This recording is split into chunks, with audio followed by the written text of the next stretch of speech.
मैंने ये एक एग्जांपल ले लिया आपके सामने। सपोज करो एक नंबर है, देखो 20.0 सेंटीमीटर, ऐसे ही लिखा है, तो वही एग्जांपल ले लिया मैंने 20.0 सेंटीमीटर। जब आपने इसको मीटर में कन्वर्ट किया तो आप इसको कैसे लिखोगे? 0.200 meter. Yes sir. Yes sir. Significant figure कितने हैं? सर कितने 2 हैं? सर 2 अरे देख, सही से देखो यार, 2 कैसे? सर 3। सर 3 यस सर 3 इसमें कितने हैं? सर 3 3। इसमें भी 3। इसमें अगर मैं इसको सेंटीमीटर को एमएम में कन्वर्ट करूंगा तो क्या लिखूंगा? सर मल्टीप्लाई बाय 10 क्या लिखोगे बताओ, क्या लिखोगे सर क्या? 200 200 मिलीमीटर। लिख दिया है ना? Yes sir. सिग्निफिकेंट फिगर कितने हैं? सर 3। सर 3 पक्का? सर 1। यस सोच के बताओ कितने हैं सर 3। Significant figure? सर 3। कैसे? कौन सा rule? Sir because the sir ये कन्वर्जन में सेम होता है सर। नहीं, एक्चुअली में समझो ना बात। अभी सपोज Sir, हमारे the सामने, values come from सुनो the सुनो सुनो measurement. सुनो सुनो सुनो, मैंने कोई एक्सपेरिमेंट बोला दो स्टूडेंट्स को कि ये एक्सपेरिमेंट परफॉर्म करो, और कोई सर्टेन लेंथ थी उसको कैलकुलेट करना था। फर्स्ट ने मुझे कैलकुलेट करके आंसर दिया, sir the length of that certain line is 20.0 centimetre, and someone says कि नहीं सर ये तो 200 mm है। बोथ आर करेक्ट, बट इनको अगर मैं देखूंगा इन वैल्यूज को तो मैं क्या बोलूंगा कि इसमें तो सिग्निफिकेंट फिगर 3 है, बट इसमें तो सिग्निफिकेंट फिगर मुझे 1 ही दिख रहा है ना। उस रूल के अकॉर्डिंग, वो जो रूल था उसके अकॉर्डिंग तो मुझे 1 ही दिख रहा है ना केवल। करेक्ट है क्या ये बात? बताओ, प्रॉब्लम है ना कुछ? मतलब सेम चीज है, बट जब मैं यहाँ पर इसको इस फॉर्म में लिख रहा हूँ तो यहाँ पर मुझे क्या दिख रहा है? सिग्निफिकेंट फिगर इतने ऑब्वियसली मुझे नहीं दिख रहा है कि यहाँ पे 3 है, बल्कि ये मुझे 1 ही लगेगा। फर्स्ट अगर स्लाइड में देखेंगे तो ये क्या दिखेगा? 1 ही है ना सिग्निफिकेंट फिगर यहाँ से देखकर। That means something is wrong. तो यहाँ पे कंफ्यूजन क्रिएट हो रही है। इसी कंफ्यूजन को हैंडल करने के लिए वो रूल लिखवाया गया था। कौन सा रूल? ये वाला जो मैंने आपको बताया था। कौन सा? देखो कौन सा रूल? ये वाला सिग्निफिकेंट फिगर में मैंने आपको ये वाला रूल बताया था ना कि ट्रेलिंग जीरोज जो होंगे, trailing zeros, yes sir, actual measurement में काम करते हैं, है ना? तो अभी बेसिकली हो क्या रहा है? अभी हो क्या रहा है कि हमें यहाँ पर ये चीज नोन थी कि इसमें जो मेजरमेंट है उसमें 3 सिग्निफिकेंट फिगर तक हमने एक्यूरेट रिजल्ट लिया हुआ है। तो जब हम इसको कन्वर्ट करेंगे तो इस फॉर्म में अगर कन्वर्ट कर दिया तो यहाँ पर प्रॉब्लम आ गई कि मुझे अब यहाँ पर क्लियरली दिख ही नहीं रहा है कि सिग्निफिकेंट फिगर कितने हैं। अब इसको मुझे अलग से एक्सप्लेन करना पड़ेगा ना। मैं इतना रिपोर्ट करूंगा अगर किसी को, तो उसके साथ में मुझे ये अलग से बताना पड़ेगा कि ऐसा है, अदरवाइज वो कुछ भी सेंस ले सकता है ना अपने अकॉर्डिंगली। समझ गए ना बात आप? वो यहाँ पर 1 सिग्निफिकेंट फिगर भी मान सकता है अगर आपने अलग से कुछ एक्सप्लेन नहीं किया तो इसका सबसे अच्छा तरीका होता है कि हम जब भी किसी भी मेजरमेंट को रिपोर्ट करते हैं तो उसको एक स्पेशल फॉर्मेट में रिपोर्ट करते हैं। कौन सा होता है वो स्पेशल फॉर्मेट? आवाज फंस रही सर, बीच आवाज बीच कट कट। आवाज फंस यस सर, लैग कर।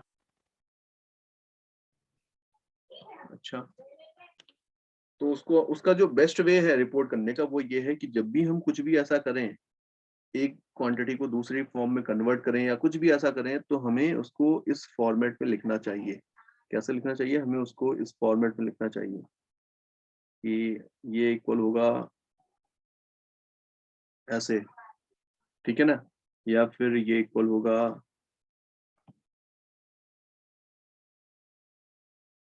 ये मीटर में था,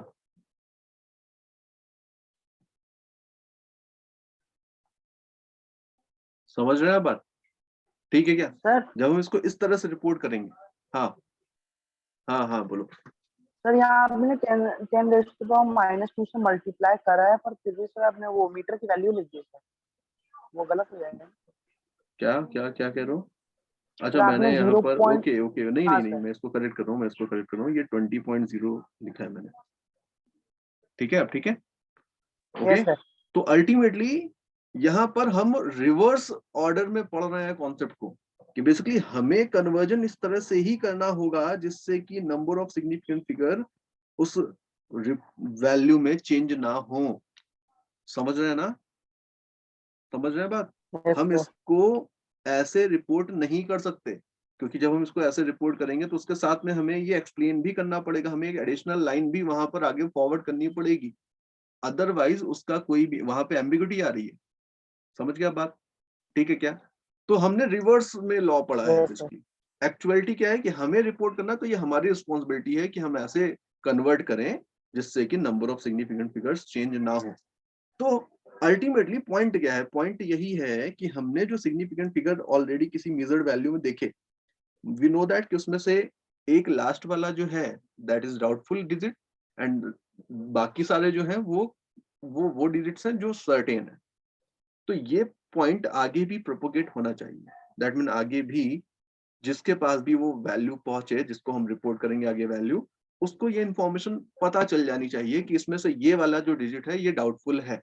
तो आपको हमेशा इस तरह से ही आगे की कैलकुलेशन प्रोसेस करनी होती है, जो भी आप फाइनल वैल्यू देंगे वो इसी फॉर्म में देनी होती है कि number of significant figure change ना हो रहे हो। ठीक है ना, समझ गए आप? बताइए। तो अगला जो पार्ट है इसमें that is order of magnitude. ठीक है, क्या है ऑर्डर ऑफ मैग्नीट्यूड और इसकी जरूरत क्या है, समझिएगा। बेसिकली अगर मैं आपसे पूछूं कि इलेक्ट्रॉन का मास कितना होता है, ठीक है, तो आप बोलोगे सर यस इलेक्ट्रॉन का सर। मास ऑफ इलेक्ट्रॉन होता है कुछ ये, ठीक है, ओके, इतने किलोग्राम। वेयर एज अगर आपसे कोई मास ऑफ सन पूछ दे या मास ऑफ अर्थ पूछ दे और आपसे बोले कंपेयर करो दोनों के मासेस को, तो आपको क्या दिखेगा कि जब हम किसी एक फिजिकल क्वांटिटी को देख रहे हैं, मास की ही बात कर रहे हैं, तो कुछ ऐसी वैल्यूज भी हो सकती हैं जो बहुत ही स्मॉल है, एंड कुछ ऐसी वैल्यूज भी हो सकती हैं जो बहुत ही ज्यादा लार्ज है। तो ऐसे केसेस में अगर हमें कंपैरिजन करना है मास ऑफ इलेक्ट्रॉन का मास ऑफ अर्थ के साथ, तो हम इस वाले पार्ट में इंटरेस्टेड नहीं है बिल्कुल भी। हम किस में इंटरेस्टेड है? इस वाले पार्ट में, क्योंकि कंपैरिजन तो हमें चीज दिख गया कि लेट अगर एक बॉडी है जिसका मास 10⁻⁻20 kg ऑर्डर का है, और दूसरी बॉडी है जिसका मास 10⁻15 किलोग्राम के ऑर्डर का है, तो मुझे कंपैरिजन तो यहाँ पे दिख ही रहा है कि ये बहुत ही स्मॉल है as compare to this one, है ना, समझ रहे हैं? तो कई बार ऐसा होता है कि हम यस किसी सर। भी फिजिकल क्वांटिटी के एक्चुअल पार्ट में जो मींस जो एक्चुअल न्यूमेरिक वैल्यू है ना, उस पे इंटरेस्टेड नहीं, बल्कि हम उसके ऑर्डर पे इंटरेस्टेड है कि भाई उसका ऑर्डर कितना होगा। उससे हमें एक जनरल आइडिया मिल जाता है कि वो जो क्वांटिटी है वो कितनी लार्ज है या कितनी स्मॉल है। तो इसके लिए हमें क्या करना पड़ता है, हम किसी भी फिजिकल क्वांटिटी को इस तरह से रिपोर्ट करेंगे। लेट कोई फिजिकल क्वांटिटी है, हम उसको इस तरह से रिपोर्ट करेंगे, लाइक ये लिखा है मैंने आपके सामने। क्या लिखा हुआ? m×10⁻x। ये एक्सपोनेंशियल पार्ट है एंड ये न्यूमेरिक वैल्यू इसकी। ठीक है, समझ गए आप? हमने इसको ऐसे रिपोर्ट किया। अब भाई m की वैल्यू 1 to 10 कुछ भी हो सकती है, 1 से ज्यादा एंड 10 से कम कुछ भी होगी, इस तरह से आपको इसको लिखना है। लिख दिया? ठीक है, 1 to 10 कोई भी वैल्यू हो सकती है। नाउ अगर मैं इसको ऐसे लिखूं तो सिंपली इसके आगे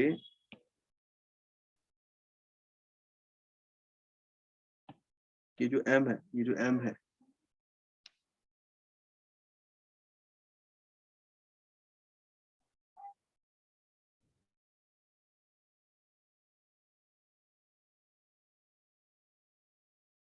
ये जो m है, ये अगर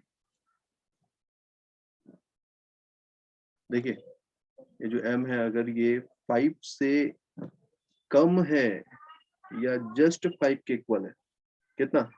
5 से कम या 5 के इक्वल है, तो इन दैट केस यहाँ पर हम m को राउंड ऑफ कर देंगे, मतलब m को हम सिंपली क्या मैंने बोला, अगर इसकी वैल्यू 5 से कम है तो एक अलग केस है, और अगर इसकी वैल्यू 5 से ज्यादा है तो एक अलग केस है। दो दो मैंने यहाँ पर डिवीजन बना दिए, m से कम, m की वैल्यू 5 से कम या 5 के इक्वल या फिर 5 से ज्यादा, ठीक है, ओके। तो इन दैट केस यहाँ पर अगर वैल्यू लिखी थी, देखो 10 की पावर x के फॉर्म में मैंने लिखा हुआ ना, तो ऑर्डर ऑफ मैग्नीट्यूड क्या होगा, order of magnitude is simply equal to x। Order of magnitude क्या होगा, सिंपली x के ही इक्वल रहने वाला है, ठीक है, समझ गया बात। बट अगर इसको मैं देखूं कि m की वैल्यू 5 से ज्यादा है अगर, तो ऑर्डर ऑफ मैग्नीट्यूड इक्वल होगा x प्लस 1 के। समझ रहे आप, ये पढ़ा होगा, फिर कुछ लोगों ने मे बी ये पढ़ा भी होगा। देखो क्वेश्चन करते हैं, एक दो एग्जांपल लेते हैं ना, उससे क्लियर होगा। आपको बोला गया एक क्वांटिटी है जिसको मैंने मेजर किया हुआ है, that is equal to 510 meter. Suppose आपसे पूछा जाए बताओ ऑर्डर ऑफ मैग्नीट्यूड क्या है इसका, तो आप इसको पहले तो इस फॉर्म में लेकर के आओगे। किस फॉर्म में, इस फॉर्म में लेकर के आओगे। आप इसको इस फॉर्म में लेकर के आओगे तो क्या आपको ऐसे ही लिखना पड़ेगा, बोलो, है ना। Yes sir. अब जब आप इसको इस तरह से लिख रहे हो, then m is in the range of 1 to 10, है या नहीं है, बोलो, करेक्ट है ना। ये Yes, है sir. हमारे पास m, ये है हमारे पास x, करेक्ट। अब हम m को कंपेयर करेंगे कि m कितना है, तो m की वैल्यू लेस देन 5 है या 5 और ग्रेटर देन 5 है। मुझे दिख रहा है ये तो ग्रेटर देन 5 है, और अगर ग्रेटर देन 5 है तो ऑर्डर ऑफ मैग्नीट्यूड कितना होगा, बताओ। Sir x plus 1। Sir, 3. x plus 1 that is 3 means 10 की पावर 3 मीटर के ऑर्डर की लेंथ हो गई है। समझ गए आप, इस लेंथ का ऑर्डर क्या हो गया, 10 की पावर 3 मीटर का ऑर्डर की लेंथ है, ठीक है ना, ओके। Yes. अच्छा ओके, नेक्स्ट एग्जांपल देखो, दूसरा एग्जांपल आपसे बोला गया है कि चार्ज नहीं सॉरी, आपसे बोला गया कि एक पार्टिकल है जिसका मास है इतने किलोग्राम, तो बताओ इसके मास का ऑर्डर ऑफ मैग्नीट्यूड क्या होगा। तो आप इसको अरेंज करोगे कैसे, इस तरह से आपको अरेंज करना है, करो अरेंज, क्या दिखेगा, तो ये आपको दिखने वाला है 5.0 into 10 to the power -3 yes sir. हो जाएगा, है ना। Yes, sir. तो ये जो लिखा हुआ है आपके सामने, इसमें आपको ये मिल रहा है m और ये मिल रहा है x, करेक्ट है क्या। Yes, sir. m की वैल्यू आपको तुरंत दिखी कितनी है, ये 5 है अभी। 5 कौन सा केस बन रहा है, ये वाला या ये वाला, सर बोलो। सेकंड Second वाला. सर सेकंड ऑर्डर ऑफ वाला। मैग्नीट्यूड इस केस में क्या करेंगे, क्या लेंगे, Sir, x order plus of 1. Minus 3 plus 1. Sir -2 हो मैग्नीट्यूड जाएगा। Is equal to x plus 1, so this is -2। That mean अगर ऑर्डर ऑफ मैग्नीट्यूड आपसे पूछा जाए इसका, तो आप बोलोगे इस बॉडी का मास 10 की पावर -2 किलोग्राम ऑर्डर का है, समझ रहे ना। अब इसी चीज को अभी मैंने जैसा लिख दिया, इसी चीज को समझने का एक तरीका ये होता है कि कई जगह आपको ऐसा लिखा हुआ मिलेगा कि भाई अगर m की वैल्यू लेस देन 5 है तो इसको हम कुछ भी नहीं करेंगे, सिंपली 1, इसको हम क्या करेंगे, सिंपली 1 लेकर के चलेंगे, और अगर यहाँ पर m की वैल्यू मोर देन 5 है तो इसको हम 10 लेकर के चलेंगे। जब आप ऐसा कन्वर्जन कुछ करोगे ना, तो ऑटोमेटिकली यहाँ पर इसको 10 मान लोगे तो 10 की पावर -2 बन गया ये, समझ रहे ना। तो इसी को बेसिकली यही चीज है, इसी को समझने के अलग अलग तरीके हो सकते हैं। अभी फिलहाल मुझे नहीं लगता इसमें कुछ ज्यादा डाउट आ रहा होगा, किसी को समझ में आ गया, आपको अरेंज करना है इस तरह से। चलो बताओ, अच्छा मास ऑफ इलेक्ट्रॉन का ऑर्डर ऑफ मैग्नीट्यूड क्या होगा, मास ऑफ इलेक्ट्रॉन इतना होता है, बताओ ऑर्डर ऑफ मैग्नीट्यूड क्या होगा इसका, बताओ। Sir, minus 30. 30। तो आप इस पार्ट को तुरंत कंपेयर करोगे, आपको Power जैसे ही minus ये जो m 30 है ये kg. कितना मिल रहा है, m की वैल्यू आपको मिल रही है मोर देन 5, तो सिंपली अगर ये मोर देन 5 है तो ऑर्डर ऑफ मैग्नीट्यूड इक्वल हो जाएगा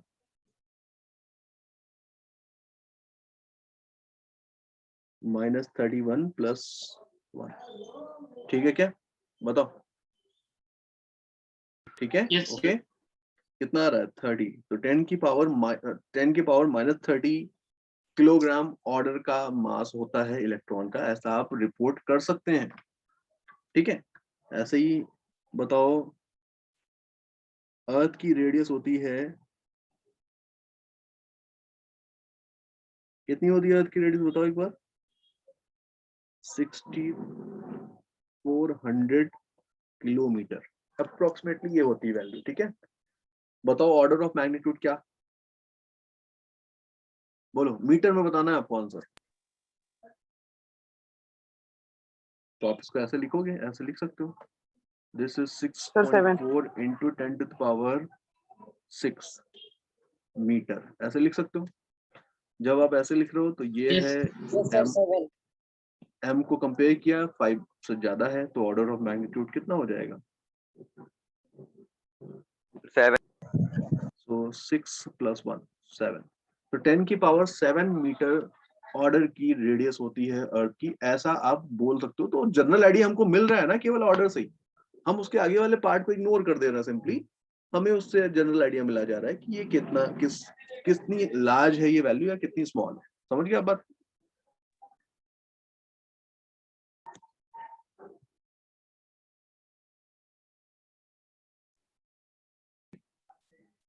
ठीक है?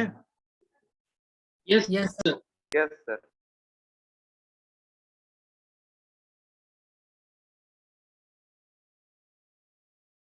नोट कर लो, नोट कर लो।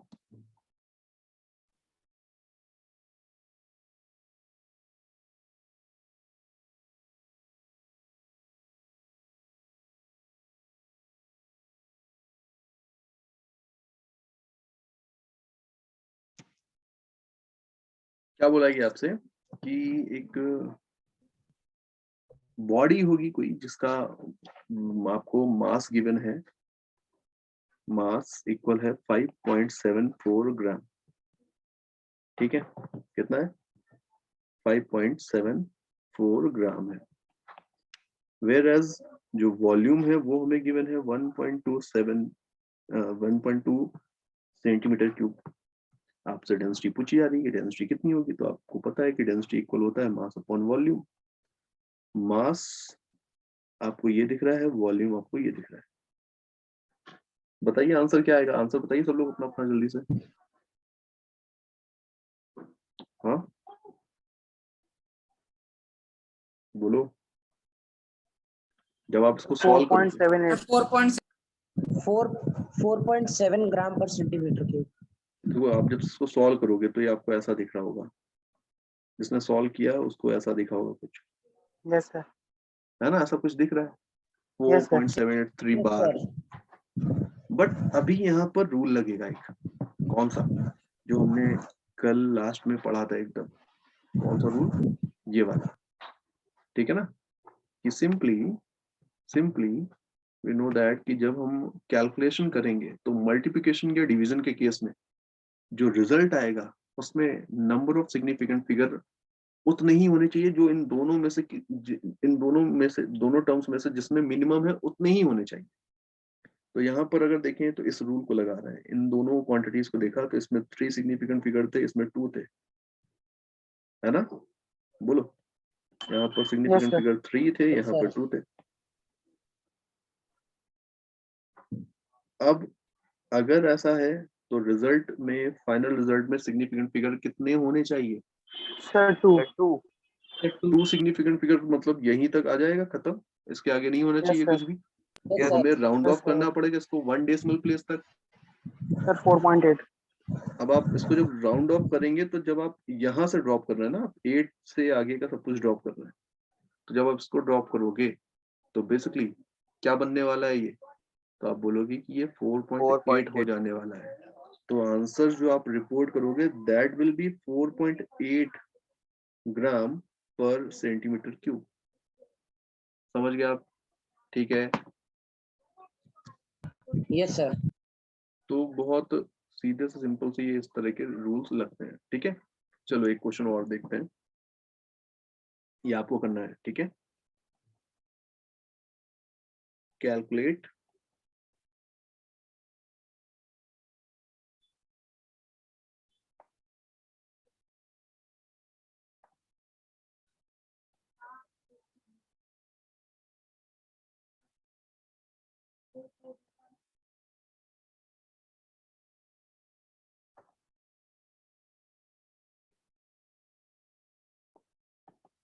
आपको ये एक वैल्यू दी है। ठीक है, आपको उसको कैलकुलेट करना है, करिए और बताइए। Sir it's 59। देखो इसको सॉल्व कर रहे हैं तो पहले हमें यहाँ पे डिवीजन भी दिख रहा है, यहाँ पे एडिशन भी दिख रहा है, तो डिवीजन पहले कर रहे हैं हम लोग, क्योंकि बॉड मास वाला कॉन्सेप्ट लगा देते हैं ऐसे केसेस में। तो 1.27 3.2 से जब डिवाइड कर रहा हूँ मैं, तो मुझे ये मिला है, देखो कितना मिला है, ये मैं कैलकुलेटर से कर रहा था तो मुझे इतनी एक्यूरेट वैल्यू मिली है। बट मुझे पता है कि यहाँ पर तो सिग्निफिकेंट फिगर 2 ही है, यहाँ पर 3 है। तो अब जो रिजल्ट आना चाहिए उसमें, जो क्वोशिएंट आना चाहिए उसमें, जो सिग्निफिकेंट फिगर है वो 2 ही होने चाहिए केवल, क्योंकि दोनों में लीस्ट कौन है, 2। तो 2 सिग्निफिकेंट फिगर का मतलब है कि सिर्फ यहाँ तक ही रिजल्ट आना चाहिए, इसके आगे का मुझे ड्रॉप करना पड़ेगा, इसके आगे से मुझे ड्रॉप करना पड़ेगा। 2 डेसिमल प्लेसेस तक राउंड ऑफ करना है। तो आप क्या करोगे, तो आपको दिख रहा है मोर देन 5 वाला केस बन रहा है, सिंपली ये बाय 1, इसके पहले वाला डिजिट बाय 1 बढ़ जाएगा। बाय 1 बढ़ने का मतलब है कि ये क्या बन जाने वाला है, बताओ 0.40 0.40। ठीक है, क्या बन जाएगा, यस सर। समझ गया बात। अच्छा ओके, ये जो रिजल्ट आपके सामने बन गया है, ये तो ये वाला पार्ट था, बट अभी ये वाला पार्ट तो बाकी है। अब क्या करेंगे, इन दोनों को ऐड करेंगे। जब ऐड करेंगे तो डेसिमल प्लेसेस वाला कॉन्सेप्ट चलता है। अब जब इनको ऐड करोगे तो 2 डेसिमल प्लेसेस, तो रिजल्ट में भी 2 डेसिमल प्लेसेस ही रहने चाहिए। तो आंसर आ रहा है 5.46। 5.46। ये आंसर हो गया हमारा। ठीक है, समझ जा रहे हैं ना। ठीक है, चलो अगला देखो क्या है। सर 0.40 ऊपर हो कैसे आ गया? 0.39 है बेटा, ये था सर ना इस 3.2 भी ना सर, सुनो एक डेसिमल प्लेस तक लेंगे सर। सुनो ना बात मेरी, ये है ना, ये इसको ड्रॉप करना है ना, 6 से आगे फर्दर सब कुछ ड्रॉप करना है। तो इसके जस्ट पहले Yes, वाला sir. बाय 1 इंक्रीज करोगे ना, यस तो 9 से इंक्रीज होकर 10 बन रहा है ना, मतलब +1 करते हैं ना हम लोग, बोलो। तो 0.39 + 1 सर। क्या 0.40 नहीं बनेगा। सर हम ये नहीं पूछ रहे, हम ये पूछ रहे हैं कि सर ये ऊपर तो सर 1 पॉइंट डेसिमल तक था ना, तो आपने 2 पॉइंट डेसिमल तक। कहाँ पे बेटा ऊपर, सर ये कह रहे हैं डिवीजन में 3.2 था, सर तो 1 डेसिमल 3.2 भी था ना बेटा सर। एक बार रूल भी तो पढ़ो ना, कि रूल क्या है। डिवीजन में डेसिमल प्लेसेस का रूल नहीं है, सिग्निफिकेंट फिगर का रूल है। Yes sir. रिवाइज करो यार, थोड़ा सा रिवीजन तो किया ही करो ना, हर बार बोला है मैंने। Number of significant figure in the product of question is same as the smallest number of significant figure in any of the factors. कहीं डेसिमल प्लेस की बात हुई क्या, बोलो, कहीं बोला क्या नो ये सर। इतने डेसिमल प्लेस होने चाहिए, नहीं, डेसिमल प्लेस का कोई कॉन्सेप्ट नहीं है यहाँ पर। डेसिमल प्लेस का कॉन्सेप्ट इस वाले में है जब हम एडिशन या सब्ट्रैक्शन कर रहे हैं। ठीक है, यहाँ पर ये डेसिमल प्लेसेस की बात हो रही है, ये यस सर। डेसिमल प्लेसेस मैंने ऐसे लिख दिया है, अब याद रहेगा। तो सिंपली यस ये वाला सर। रूल यहाँ पे लगा है, यहाँ पर सिग्निफिकेंट फिगर का, देन जब यहाँ पर ऑपरेशन होगा तो डेसिमल प्लेस का कॉन्सेप्ट लग रहा है। ठीक है, समझ गए। Yes sir. चलो अगला एग्जांपल है, अब इसको ट्राई करो। तो बहुत ही इजी है, मुझे नहीं लगता इसमें कुछ भी डाउट होना चाहिए किसी को। ठीक है ना, देखिए हेडिंग है एरर एनालिसिस। एरर एनालिसिस क्या होती है, समझते हैं इसको। देखिए बेसिकली क्या हुआ, जो हमने किसी, मुझे पता है कि लाइट की जो स्पीड है वो कितनी होती है वैक्यूम में, इतनी होती है। ठीक है, 3 × 10⁸ मीटर पर सेकंड, इस तरह की कुछ वैल्यू होती है, लाइट की स्पीड इतनी होती है ना। है ना।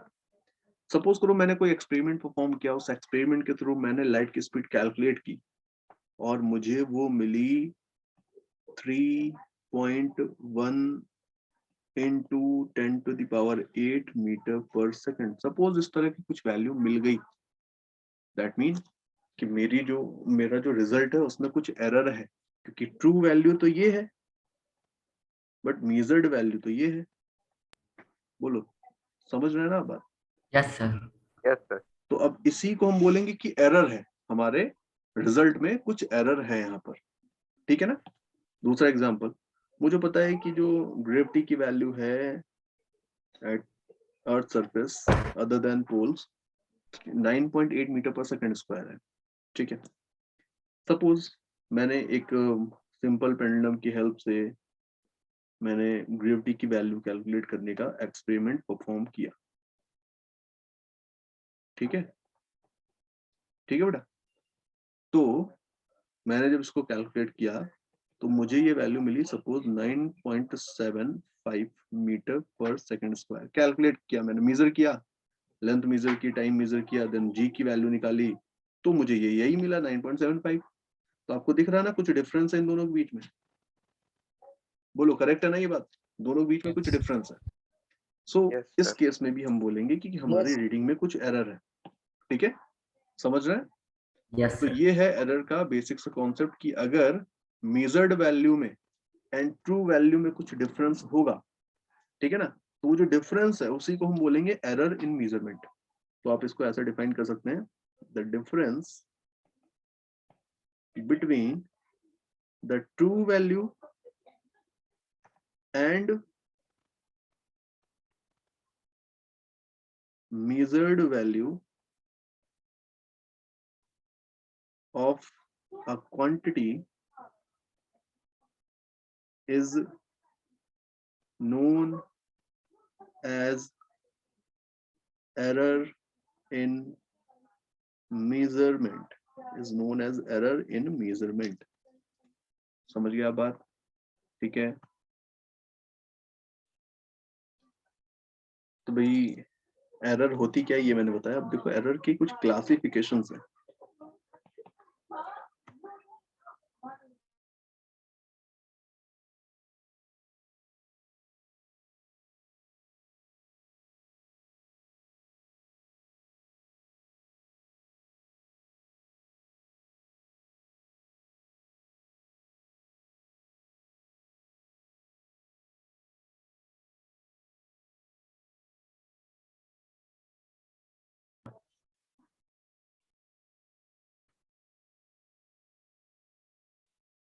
हाँ, तो मैं क्या कह रहा था, क्लासिफिकेशन, क्लासिफिकेशन ऑफ एरर्स। तो ये कुछ थ्योरेटिकल पार्ट है, तो स्कूल के पॉइंट ऑफ व्यू से इम्पोर्टेंट, आई थिंक अपने जेई के पॉइंट ऑफ व्यू से उतना इम्पोर्टेंट तो नहीं है, बट फिर भी मैं आपको बता देता हूँ। देखो 3 कैटेगरी बनाई हुई हमने। First one is systematic error, second one is gross error, and third one is random error. समझ गए आप? 3 चीजें, सिस्टमैटिक, ग्रॉस एंड रैंडम। कोई कंफ्यूजन? ठीक है, क्या है देखो, तीनों को समझते हैं। सिस्टमैटिक, ग्रॉस एंड रैंडम, तीनों में क्या डिफरेंस है। सिस्टमैटिक एरर जो है, सिस्टमैटिक एरर, इसके फर्दर 3 टाइप और हैं। कौन कौन से? First one is instrumental, second one is environmental, and third one is observational।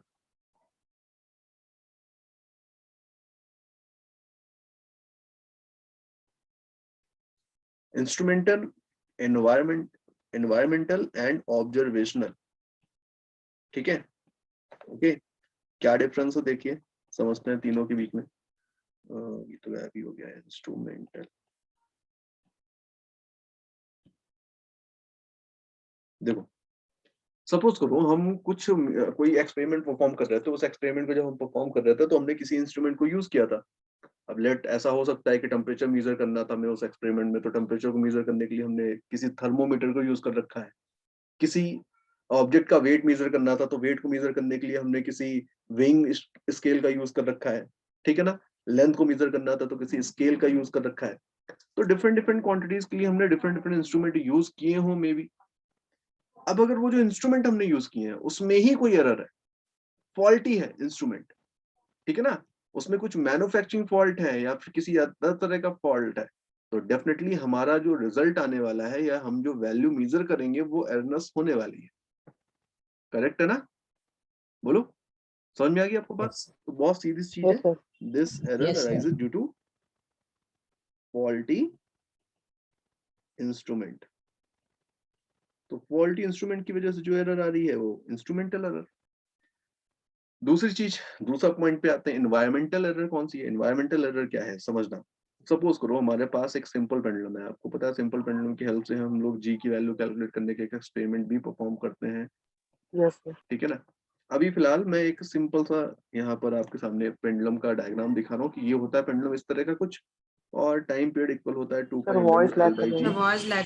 आवाज कट अभी अभी बताओ कुछ चेंज? यस सर, आप ठीक है, तो अभी क्या हुआ, ये सिंपल पेंडुलम है मेरे पास, और इसके जब हम इसको वाइब्रेट कराते हैं, ऑसिलेट कराते हैं, सॉरी नॉट वाइब्रेट, ऑसिलेट कराते हैं, तो जब इसका ऑसिलेशन होता है तो इसका टाइम मेजर करते हैं, इसकी लेंथ मेजर करते हैं, यहाँ से ग्रेविटी की वैल्यू कैलकुलेट करते हैं, ठीक है। सपोज हमारे पास एक सिंपल पेंडुलम था जिसमें हमने यहाँ पर स्ट्रिंग की जगह पर एक मेटेलिक वायर यूज कर रखा है, बहुत ही थिन वायर है मेटेलिक वायर, और इसको लेकर के हमने एक्सपेरिमेंट परफॉर्म किया, जी की वैल्यू निकाल दी, और चल रहा है अभी लेट से कि समर है, ठीक है। अब हमने सेम पेंडुलम को ड्यूरिंग द विंटर यूज किया, और हमने वही लेंथ यहाँ पर वापस से लेकर के एक्सपेरिमेंट परफॉर्म किया, तो डेफिनेटली जब समर से विंटर आया, दैट मीन एनवायरमेंटल चेंज कुछ आए, टेम्परेचर चेंज हुआ, तो उसकी वजह से इसकी लेंथ में कुछ चेंज आया होगा। लेंथ में चेंज अगर आया तो इसकी हेल्प से यस जो सर। हम जी की वैल्यू मेजर करेंगे उसमें भी अब कुछ डिफरेंस हमको दिखेगा। समझ गए आप? तो इन्वायरमेंटल चेंज की वजह से भी हमारे जो यस रिजल्ट है मे बी उसमें कुछ चीजें एक्यूरेट ना रह जाए। टेम्परेचर का चेंज हो सकता है, प्रेशर का कोई इफेक्ट हो सकता है, लेट कहीं पे कोई और एक्सपेरिमेंट हुआ, प्रेशर का कुछ रोल था तो प्रेशर का इफेक्ट हो सकता है। तो इस तरह के जो एनवायरमेंटल फैक्टर्स हैं उनका जो इफेक्ट है उसकी वजह से अगर हमारी रीडिंग गलत आ रही है, ठीक है ना। सपोज करो हम कहीं पे कुछ मेजर कर रहे तो विंड ब्लो करने लगी, तो विंड की स्पीड भी वहां पर हमें काउंट करनी थी, हमने नहीं ली। इस तरह के जो फैक्टर्स हैं इनकी वजह से जो एरर आ रही है उसको हम एनवायरमेंटल एरर बोलेंगे। तो आप लिख सकते हो these error arises due to environmental factor, due to change in environmental factor, due to change in environmental factor, example temperature, pressure etcetera. समझ गया बात? बताइए कोई कंफ्यूजन तो नहीं है इसमें? ऑब्जर्वेशनल नो एरर कौन सी होती है? ऑब्जर्वेशनल एरर समझिएगा बात, कि सपोज हमारे पास कोई इंस्ट्रूमेंट था जिसकी हेल्प से हमें कोई एक्सपेरिमेंट परफॉर्म करना था, बट उस इंस्ट्रूमेंट में कुछ पार्ट्स थे जिनको हमें सेट करना था आपस में, हमने उसको सही से सेट ही नहीं किया, सेटिंग ही हमारी इम्प्रॉपर थी। समझ गया बात? ठीक है ना। तो इम्प्रॉपर सेटिंग ऑफ इंस्ट्रूमेंट की वजह से जो एरर आएगी वो ऑब्जर्वेशनल एरर है, कि हमने क्लोजली ऑब्जर्व नहीं किया कि क्या इंस्ट्रूमेंट करेक्टली या प्रॉपरली फिट है भी या नहीं, है ना। सो सिंपली हम बोल सकते हैं ऑब्जर्वेशनल एरर कौन सी होंगी? Due to improper setting of apparatus और इंस्ट्रूमेंट। ठीक है, कोई कंफ्यूजन तीनों में किसी को है अगर तो अभी बता दो, है क्या? बताओ भाई बताओ, ठीक है ना? Okay yes sir. यस चलो, ये तो बात हुई अभी हमारे सामने सिस्टमैटिक या सिस्टमैटिक एरर की। अच्छा, इंपॉर्टेंट पॉइंट कि सिस्टमैटिक एरर में मुझे क्या दिख रहा है, सिस्टमैटिक एरर में मुझे क्या दिख रहा है कि भाई अगर हम इंस्ट्रूमेंट सही ले आए तो ये रिड्यूस हो जाएगी, है ना। एनवायरमेंटल चेंजेस को हम अगर सही से क्लोजली उनको एनालाइज कर लें और उनको उनका इफेक्ट ले लें तो फिर ये भी हम इसको रिड्यूस कर सकते हैं। और अगर ऑपरेटर्स को हम प्रॉपरली सेट कर ले जाएंगे तो भी हम इसको रिड्यूस कर सकते हैं, रिमूव कर सकते हैं। तो बेसिकली ये जो एरर्स होती हैं इनको कंट्रोल किया जा सकता है, इसलिए हम इनको बोलते हैं दीज आर कंट्रोलेबल एरर। हम चाहेंगे तो इनको रिमूव कर सकते हैं, ठीक है ना। बोलो, समझ क्या बात। Yes. कंट्रोलेबल एरर्स भी बोला जाता है इनको। देखो, ग्रॉस एरर, ग्रॉस एरर क्या है, तो ये बहुत ही सीधी सी एक चीज है कि सपोज करो हमने इंस्ट्रूमेंटल एरर नहीं है हमारे पास जो अपरेटस था, जो इंस्ट्रूमेंट था वो करेक्ट था, एकदम प्रॉपर था। हमने इन्वायरमेंटल इफेक्ट्स को भी देख लिया, हमने सेटिंग भी अपरेटस की एकदम प्रॉपरली की हुई है, सब कुछ प्रॉपरली था। बट सपोज एक कहीं टेस्ट ट्यूब रही होगी, सपोज करो, या कोई ट्यूब रही होगी, उसमें कोई लिक्विड था, हमें उसकी लेंथ मेजर करनी थी, ठीक है ना, रीडिंग लेनी है, और हमने वो रीडिंग ही सही से नहीं ली। समझ भाई क्या बात, क्या हुआ कि सब कुछ तो ठीक था बट हमने रीडिंग लेने में कहीं ना कहीं केयरलेसनेस दिखाई। तो अब हमने अगर रीडिंग ही सही से नहीं ली तो हम क्या कर रहे हैं, सारी चीजें सही होने के बावजूद हमारे केयरलेसनेस की वजह से हमारी जो मेजर्ड वैल्यू है उसमें एक एरर आ गई, उसको हम बोलेंगे ग्रॉस एरर। तो इसको आप सिंपली बोल सकते हैं this error is this error arises due to mistakes in taking reading, और अब सपोज ऐसा भी हो सकता है कि हमने रीडिंग तो सही से ली थी बट आगे जो कैलकुलेशन किया वो सही से नहीं किया, है ना, तो कैलकुलेशन में एरर कर दी। तो इन रीडिंग और कैलकुलेटिंग द मेजर्ड वैल्यू और मेजरमेंट रिजल्ट, इसकी वजह से जो एरर आई है उसको क्या बोल रहे हैं कि ये ग्रॉस एरर है। समझ गया बात, क्या है बेटा, ये ग्रॉस एरर, ठीक है। ओके ओके, ये दोनों चीजें तो बहुत आसानी से सबको समझ में आ ही जाती हैं कि हाँ क्या क्या हो रहा है, ठीक है। ओके, बट थर्ड है रैंडम एरर, ये थोड़ा सा डिफरेंट है। रैंडम एरर क्या है इसको समझना थोड़ा सा ध्यान देना पड़ेगा भाई, ठीक है। रैंडम एरर को समझने के लिए मैं लिख रहा हूं यहाँ पे, ध्यान से देखिए। बेसिकली सपोज करो कि हमने एक एक्सपेरिमेंट परफॉर्म किया, उस एक्सपेरिमेंट का जो पर्पस था, दैट मीन हमें कोई वैल्यू कैलकुलेट करनी थी। हमने पूरी कोशिश की कोई भी सिस्टमैटिक एरर ना हो और हमने कोई भी सिस्टमैटिक एरर नहीं आने दी, हमने ग्रॉस एरर भी नहीं आने दी, हमने कहीं भी कैलकुलेशन में कोई मिस्टेक नहीं की, हमने रीडिंग भी बहुत ही केयरफुली ली है। बावजूद इसके हमें ऐसा दिख रहा है कि जो हमारी वैल्यू आ रही है वो ट्रू वैल्यू के क्लोज तो है बट एग्जैक्टली सेम नहीं है, और हमें रीजन ही नहीं पता चल रहा है। दैट मीन वो रीजन जो ना ही इसमें है ना ही इसमें लिस्टेड है, कोई अननोन रीजन ही है। समझ रहे हैं ना। अब उन अननोन रीजंस की वजह से अगर कोई एरर आ रही होगी तो उसको हम बाय डिफॉल्ट कहां पर रखेंगे, रैंडम एरर में। समझ गया। दैट मीन एक ऐसी एरर जिसका कोई रीजन ही हमें नोन नहीं है उसको हम बोल रहे हैं दैट इज रैंडम एरर, ठीक है। तो ऐसे डिफाइन भी करते हैं हम लोग इसको, रैंडम एरर को।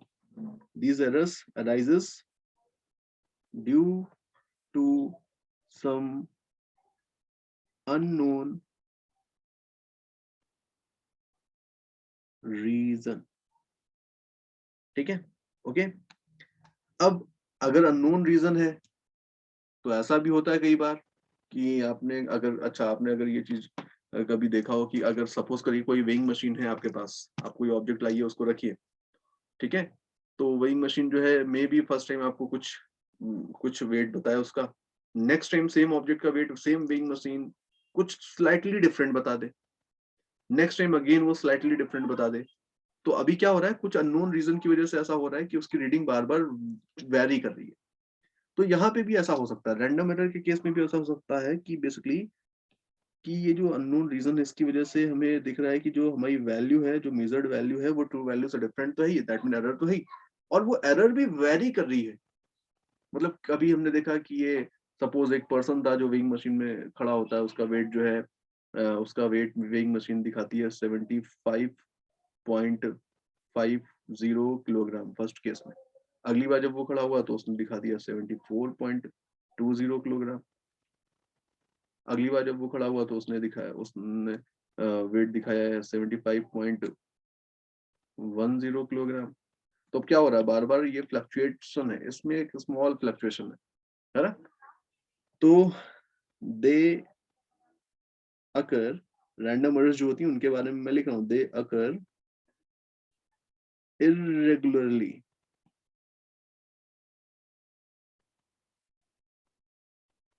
and variable in magnitude। हाँ क्या हुआ? अरे सर आपकी आवाज लैग कर रही थी। अच्छा, अभी ठीक है? अभी ठीक है? No. चलो अगला पॉइंट देखो क्या है अगला। अच्छा बताओ, क्या रैंडम एरर को कंट्रोल किया जा सकता है?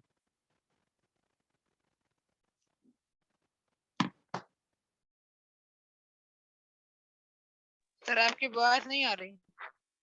मैं बोल ही नहीं रहा हूँ यार।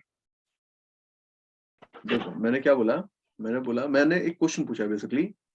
मैंने क्वेश्चन पूछा है कि क्या रैंडम एरर्स को कंट्रोल किया जा सकता है? बोलो। No sir. No sir, reason, reason क्या है? हाँ, क्योंकि इसका रीजन ही हमको नहीं पता, नॉन और जिस चीज का रीजन ही नहीं पता उसको हम कंट्रोल कैसे कर सकते हैं? कंट्रोल का सेंस मतलब रिमूव करने से है, हम रिमूव नहीं कर सकते इसको। समझ गए ना बात? ठीक है ना। तो आप बोलोगे कि दीज आर अनकंट्रोलेबल है ना। तो यहाँ पर मैं इसको इस फॉर्म में लिख देता हूँ पूरा कि since the reason is unknown, they cannot be eliminated permanently. They cannot be eliminated permanently. ठीक है। नेक्स्ट पॉइंट देखिए क्या है, ध्यान से समझिएगा, ये पॉइंट इंपॉर्टेंट है कि हम बेसिकली रैंडम एरर को एलिमिनेट तो नहीं कर सकते हैं, बट हाँ इनको रिड्यूस जरूर कर सकते हैं। कैसे रिड्यूस करें समझिएगा। सपोज वही वेइंग मशीन वाला मैं एग्जांपल ले लेता हूँ। एक वेइंग मशीन है जिसकी हेल्प से एक पर्सन अपने वेट को मेजर करता है। तो ये वेइंग मशीन थी, उसमें ये पर्सन फर्स्ट टाइम जब चढ़ता है तो उसका वेट वेइंग मशीन दिखाती है 75.5 किलोग्राम मान लेते हैं। अगली बार ये दिखाती है 76.3 किलोग्राम। अगली बार ये दिखाती है 75.2 किलोग्राम। अगली बार ये दिखाती है 75.4 किलोग्राम। लेट अगली बार फिर से इसने दिखाया 75.2 किलोग्राम। आपको आइडिया लग रहा है क्या इसका वेट किस रेंज में होना चाहिए? बताओ, कुछ आइडिया लग रहा है क्या?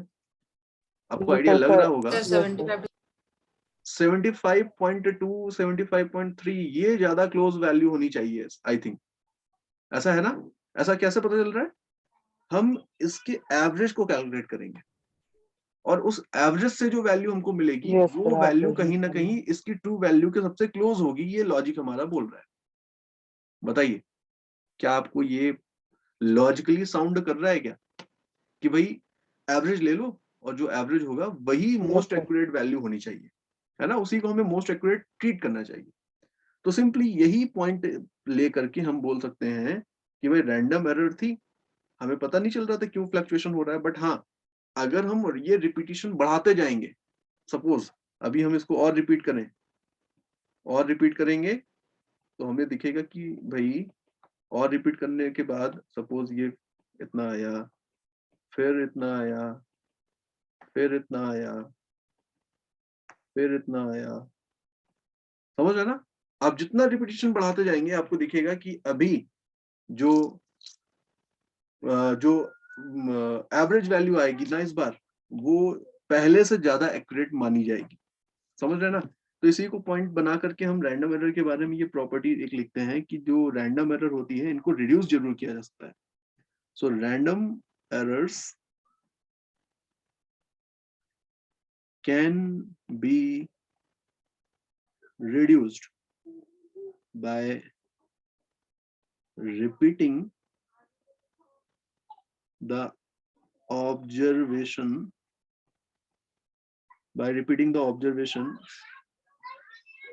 ठीक है ना, by repeating the observations। इसी में आगे लिख रहा हूं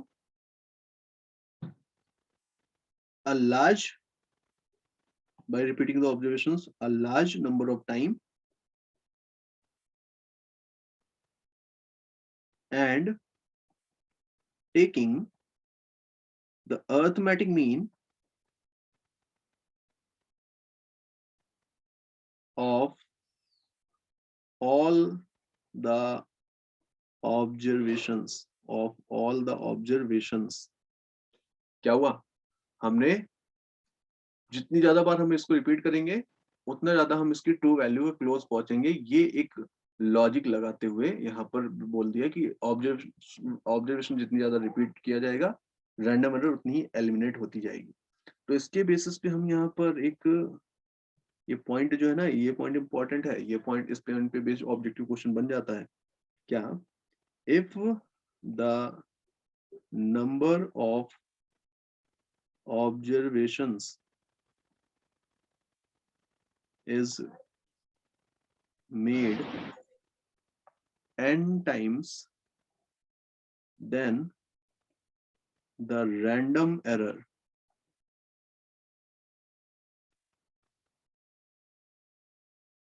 reduces to 1/n times। ये जो नोट मैंने लिखा है ये कहां से लिखा है, ये इसी लॉजिक से लिखा है भाई, और कुछ नहीं, इस लॉजिक से लिखा है। ये ऑब्जर्वेशंस आप जितनी ज्यादा बार करेंगे रैंडम एरर उतनी कम आएगी। ये लॉजिक लगाते हुए यहाँ पर ये रिजल्ट लिखा गया है। ठीक है, देखिए हेडिंग है रिप्रेजेंटेशन ऑफ एरर। ये क्या होता है, रिप्रेजेंटेशन ऑफ एरर का क्या मतलब होता है? देखो सर, हाँ सर हाँ थोड़ा हाँ, सा ऊपर कर दीजिए सर, लास्ट वाली लाइन लिखनी है बस। ये सर ये सर। ठीक है। रिप्रेजेंटेशन ऑफ एरर का क्या मतलब समझो। सपोज करो कि कोई क्वांटिटी थी, उसको हमने किसी एक्सपेरिमेंट के थ्रू कैलकुलेट किया, हमें फर्स्ट टाइम उसकी वैल्यू मिली A1, सेकंड टाइम मिली A2, थर्ड टाइम मिली A3 और nth टाइम हमको मिली AN। मुझे इसकी ट्रू वैल्यू नोन है, let the true value is,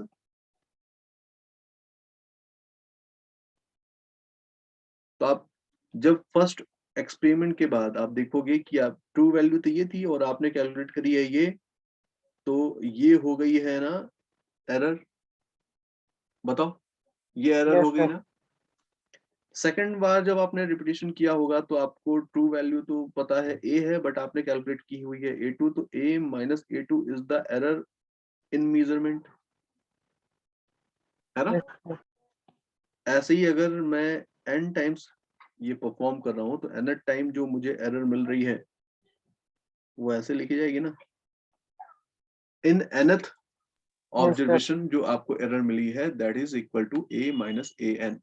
अब भाई कभी ऐसा हो सकता है कि आपने जो वैल्यू कैलकुलेट की वो A से ज्यादा थी, कभी ऐसा हो सकता है आपने जो वैल्यू कैलकुलेट की वो A से कम थी। तो ये पॉजिटिव भी हो सकता है, नेगेटिव भी हो सकता है, मुझे क्या पता, कुछ भी हो सकता है भाई, पॉजिटिव नेगेटिव कुछ भी हो सकता है ना, समझ गए ना बात, बताइए, क्लियर है ना। ओके, अब हम क्या करें, अगर आपको ये वैल्यूज पता चल रही हैं तो हम सिंपली क्या करेंगे, एवरेज एरर क्या है, एवरेज एरर तो हम यहाँ पे एरर कैसे डिफाइन करेंगे, तो आप बोलोगे भाई फर्स्ट ऑब्जर्वेशन में ये एरर थी, सेकंड में ये एरर थी, थर्ड में कुछ और, फोर्थ में कुछ और, nth में ये। तो एवरेज एरर हम कैलकुलेट कर लेंगे। क्या क्या करेंगे? Average error. तो इसको हम बोलते हैं एवरेज एब्सोल्यूट एरर। क्या बोलते हैं? Average absolute error. कैसे कैलकुलेट करेंगे देखिएगा ध्यान से।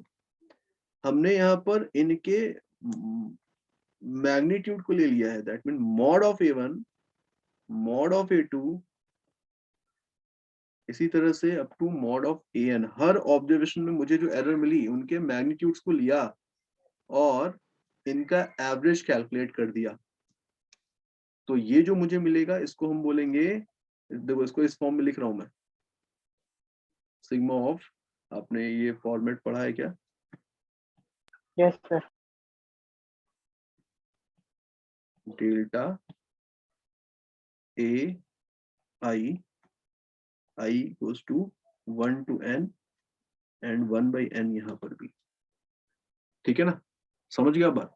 ये है हमारे सामने जो ये जो मिला है, ये है एब्सोल्यूट एवरेज एब्सोल्यूट एरर। इसको मैं लिख रहा हूं लाइक डेल्टा AM। क्या लिखा है मैंने? इसको डेल्टा AM लिखा है। ऑब्वियसली ये पॉजिटिव होगा क्योंकि मैंने यहाँ पर केवल मैग्नीट्यूड ही तो ले रखे हैं, पॉजिटिव वैल्यूज ले यस रखे हैं सर। ना। तो अब मैं कैसे रिप्रेजेंट करूंगा फाइनल वैल्यू को? तो आप ऐसे लिखेंगे, final reporting value is equal to, ये थी ट्रू वैल्यू हमारे पास और हमें एरर मिली है ये मीन एब्सोल्यूट एरर। तो हम वैल्यू को ऐसे ही रिपोर्ट करेंगे आगे, समझ गया ना? अब A plus delta AM mean absolute error बोलते हैं इसको हम लोग। क्या बोलते हैं इसको? Mean absolute error. समझ रहे हैं? Yes sir. अब मुझे पता है कि भाई एक्चुअल में क्या है, ये जो AM है, डेल्टा AM है, ये पॉजिटिव नेगेटिव कुछ भी हो सकता था, बट हमने यहाँ पर मैग्नीट्यूड लिया है, यहाँ पर केवल पॉजिटिव वैल्यूज ले ली, इसलिए मुझे ये पॉजिटिव मिल रहा है। अदरवाइज कोई ऐसा केस भी हो सकता है जिस पर्टिकुलर केस में मुझे डेल्टा AM की वैल्यू नेगेटिव भी मिली हो, उसमें भी, है ना। तो यहाँ पर इसका एक स्टैंडर्ड फॉर्म ऐसा है कि हम इसको ऐसे रिपोर्ट करेंगे कि जो फाइनल रिपोर्टिंग वैल्यू होगी A plus minus delta AM होगी। समझ रहे हैं? क्लियर है क्या? Yes sir. मतलब जो वैल्यू आप मेजर करोगे वो या तो इस वैल्यू से इस वैल्यू के बीच में ही कहीं आपको मिलने वाली है इन एक्सपेरिमेंट। ये रेंज है, समझ गया बात? ठीक है ना। यस इस सर। रेंज में कोई भी वैल्यू आपको मिल सकती है, ये मान करके हम इसको इस तरह से रिपोर्ट करते हैं। अच्छा, अब यहाँ पर एक पॉइंट आता है कि sir what if the true value of something is not known. हमें यहाँ पर नोन थी A, तो हमने A ले लिया है। अगर हमें ट्रू वैल्यू नोन ना होती तो क्या करते? तो sir in average that value ले केस, लेते। हाँ, सर तो हम सारी क्या करते हैं? ऑब्जर्वेशंस का अरिथमेटिक मीन ले लेते हैं। यस, ऑब्वियसली यहाँ पे मैं लिख देता हूँ इसी चीज को, एवरेज वैल्यू। यहाँ पे पहले मैं एवरेज निकाल देता हूँ एक बार ताकि आपको याद रहे। यहाँ पे लिख देता हूँ, देखो A average A1 A2 A3 up to AN divided by n। इसको स्टैंडर्ड फॉर्म में अगर लिखेंगे तो ऐसे लिखेंगे ना, 1 by n sigma I from 1 to n AI, है ना। तो यहाँ पे मैं लिख रहा हूँ if true value is not known then average value is taken as true value। समझ गया आप ये बात? ठीक है ना। दैट मीन जहां जहां पर आपने A लिया हुआ है ना, वहां पर A ना लेकर के आपको तब AM लेना होगा। बताइए, is it clear? Yes. Yes sir. ये फाइनल रिपीटिंग वैल्यू फिर से समझा दीजिए। क्या बेटा? सर फाइनल रिपीटिंग वैल्यू फिर से समझा दीजिए। फाइनल रिपोर्टिंग वैल्यू बेटा क्या है कि यहाँ पर हमें पता चल रहा है कि हमने जो ट्रू वैल्यू है वो तो हमारे पास ए थी, है ना, या फिर जो मीन वैल्यू है वो हमारे पास एम थी, बट उसमें कुछ एरर भी हो सकती है। कितनी एरर हो सकती है? डेल्टा एम के इक्वल। अब एक्चुअल में देखें तो एरर तो पॉजिटिव नेगेटिव कुछ भी हो सकती है, बट हमने अभी जो कैलकुलेट किया उसका मेथड अलग है हमारा। हमने कैलकुलेट करने के लिए पॉजिटिव वैल्यू ले ली है, बट लॉजिक बोल रहा है कि एरर कभी पॉजिटिव भी हो सकती है या कभी एक्सपेरिमेंट हम परफॉर्म करें तो जो ट्रू वैल्यू से कम भी वैल्यू निकल करके आ सकती है। तो इस वजह से हम क्या करते हैं, हम रिपोर्ट ही ऐसे करेंगे कि लेट ये जो वैल्यू है that is equal to A plus minus delta A M. जैसे कि मैं एक एग्जांपल लेकर के दिखाता हूँ। सपोज करो हमें एक वायर गिवन है, एक एग्जांपल है, ठीक है। एक वायर गिवन है मुझे, जिसका मुझे डायमीटर पता है, रेजिस्टिविटी पता है, लेंथ पता है, ये सारी चीजें बताती है। अब उसका रेजिस्टेंस मुझे गिवन है, रेजिस्टेंस ऑफ वायर। तो आप जब देखोगे ना मार्केट में भी, इवन जब आपको रेजिस्टेंस लेने जाओगे किसी शॉप में तो आपको रेजिस्टेंस मिलेगा, उसकी वैल्यू आपको कुछ इस तरह की गिवन होगी, 100 प्लस माइनस 5%, 100 प्लस माइनस 5% ओम। तो ये एक अलग फॉर्मेट है, ये अभी आगे हम पढ़ेंगे परसेंटेज वाला। अभी फिलहाल के लिए होता तो ऐसे है, बट फिलहाल के लिए मैं इसको ऐसे लिख रहा हूँ, 100 प्लस माइनस 0.5 ओम। समझ गया क्या?